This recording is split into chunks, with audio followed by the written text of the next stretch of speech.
In the news this week, blasting off to a great start, WA space startup launches global expansion boosting jobs and skills. A WAMA News exclusive. Also tonight, a dignified farewell to WA's last World War II soldier with the highest honour, marking an end of an era. Perth finally gets its own National Rugby League team with the Bears set to compete from 2027. And stitching for a cause, Fremantle locals knit for the homeless. And later, Dr. Andrew Miller's comment. This is The Evening News with Ivan Loom and Maliva Thorne. Good evening. Western Australia's space industry is moving onwards and upwards. A locally based startup is now expanding globally. Leggett 60, a satellite building company, recently received government grants to help diversify the economy and create jobs in the aerospace sector. Western Australia is also set to benefit with local jobs, academic collaborations and increased expertise flowing into the space industry. A Perth-based space tech company is aiming for the stars, literally. Leggett 60 is one step closer to launching satellites made right here in Western Australia. Leggett 60 will be partnering with other academic institutions in the state to actually build and activate and operationalize a common use facility, a high-tech common use facility that will allow the ongoing assembly and manufacturing eventually of commercial-grade satellites in the state. So that has been our key focus since then. Speaking exclusively to WAMN News, COO and co-founder Ruben Rajasingham says their company is partnering with local academic institutions to build high-tech satellites at a shared manufacturing facility, supported by recent state government funding. On the global front, the company is expanding beyond Southeast Asia into India and the Middle East, where demand for Earth observation technology is booming. We are looking at expanding that into India and in the Middle East region, where we see a lot of demand for Earth observation insights and space-based Earth observation insights, products and services that Leggett 60 can provide. The company's head of satellite programs, Mark Cassidy, highlighted the growing role of the space industry in Perth and Australia, driven by government investments and the need for local expertise. He also noted the importance of collaborating with universities to foster the next generation of space professionals. Clearly, the space infrastructure and ecosystem within Australia as a whole and in Perth as well is beginning to grow and needs people like myself. And one of the things we're trying to do, again with the programs we're doing like Leggett 60, is involve the universities and bring young people on board, and so people like myself can pass on that expertise to the next generation of Australians. A state funeral was held over the weekend as Western Australia farewelled its last World War II veteran, Arthur Leggett, who passed away at the age of 106 in April of this year. Mr. Leggett received the highest send-off from the state, with his family and members of the public in attendance to mark the end of an era. Paige Reid was there. A riderless horse used to symbolise a fallen soldier led the procession down St George's Terrace, followed by soldiers from the Royal West Australian Regiment. This was then followed by the military band and Leggett's family and the hearse. The band could be heard from several streets away as they led Leggett and his family to St George's Cathedral for his service. Leggett was a prisoner of war during the Second World War who lived to be 106, with his comrades at the forefront of his mind at all times. Minister for Veteran Issues Paul Pipalia says this is a good opportunity to pay respects to Arthur. He encouraged families to come along with their children as the military were going to be out in full force. Arthur was absolutely worthy of a state funeral, and there was no question of that being offered. And we're just actually got to Sue thank the state. I think we've got to actually thank the family for allowing the state and the public and the rest of us to mourn along with them and acknowledge the passing of a great man. Perth City was at a standstill Saturday morning as hundreds lined the streets to pay respects to the late soldier. The bell was tolled a total of 106 times, one bell for each year of Leggett's life. During the service, many spoke highly of Leggett, commending him on his heroism and courage during one of the darkest times in world history. The passing of Leggett not only marks the end of an era for Australian history, but is opening the door to a new chapter. Paige Reid, WAMN News. Western Australia is set to have its own NRL club to compete in the 2027 or 2028 NRL Premiership. The club will be a non-for-profit organisation chaired by a Western Australian with a starting licence for 5 years. The Australian Rugby League Commission are set to make sure the club gets on its feet financially and performance-wise. The WA government is to get $60 million financial assistance over a period of 7 years to ensure the club gets running. They have ring-fenced $35 million development, which will include at a grassroots level. No money from the WA government will go to the NRL or the ARLC. It will just go to the WA NRL club and will all be spent in WA. The club will be expected to give a report on how they've spent the money provided by the WA government every year. Yeah, look, you've got to start from somewhere, and we hope that let's fill it up now, and I'm sure the government, when they see how good rugby league is and how popular it is, and it's the most watched sport in Australia and the Pacific, we have more viewers than any other sport. So it's good that Western Australia are going to get on board with the number one sport in Australia. This month is Domestic Violence Awareness Month. The Pilbara town of Port Hedland has held a protest march against family and domestic violence for many years now. It's a subject that is never far from the headlines in all its manifestations. Andrew Sharps reports from Port Hedland. On Wednesday, the Pilbara town of Port Hedland held its annual march to say no to domestic violence. Organiser Charlene Remihana spoke about the different types of domestic violence.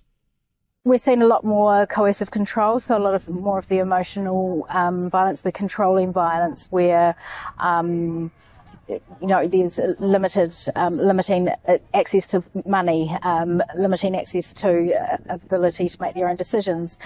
There's definitely been an increase in the intensity of violence. But in saying that, we are definitely having a lot more women coming through reporting, and a lot of women first-time reporting are quite often leaving the situation that they have been in for a number of years. Western Australia's state government is still being urged to legislate against coercive control, the last state to do so. But beyond legislation, what more can be done? Continued investment in coercive control campaigns, ensuring that we invest in the multiplicity of programs that are available to victim survivors, making sure that we centre the lived experience of victim survivors in all of our work with men, and also pivoting and engaging men into behaviour change programs. The WA Liberal spokesperson on family and domestic violence will be raising the matter in State Parliament. Andrew Sharps, NADA News. First Nations fashion designers across Western Australia have been showing their design to the world. A NADA Media TV crew accompanied them to Japan, from where they sent this report. Aboriginal fashion is going global. First Nation designers and models from across Australia have showcased their work on the world stage at the 2025 World Expo in Osaka, Japan. The Darwin Aboriginal Art Fair has once again made headlines, this time for taking Indigenous fashion overseas. A special runway event at the World Expo 2025 in Osaka featured the work of First Nation designers from around the country.